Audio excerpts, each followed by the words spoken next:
এদের মধ্যে কোনটা অ্যাডিটিভ নয়? অ্যাডিটিভ হচ্ছে এমন একটা কেমিক্যাল যেটা ওষুধের মধ্যে ব্যবহার করা হয় ওষুধটাকে স্টেবল রাখার জন্য বা রং গন্ধ অ্যাড করার জন্য।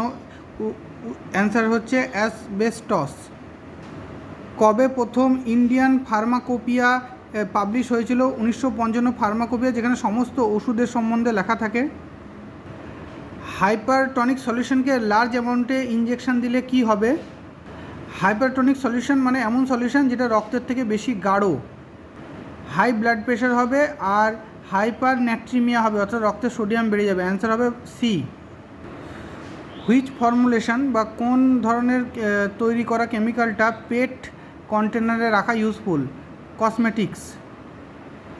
পেট হচ্ছে ওই পলি ইথাইল এরকম কিছু একটা দিয়ে তৈরি কেমিক্যাল। এখানকার এই কেমিক্যাল তৈরির পাত্রতে, এই কেমিক্যাল দিয়ে তৈরি পাত্রতে কসমেটিক্স রাখা বেটার।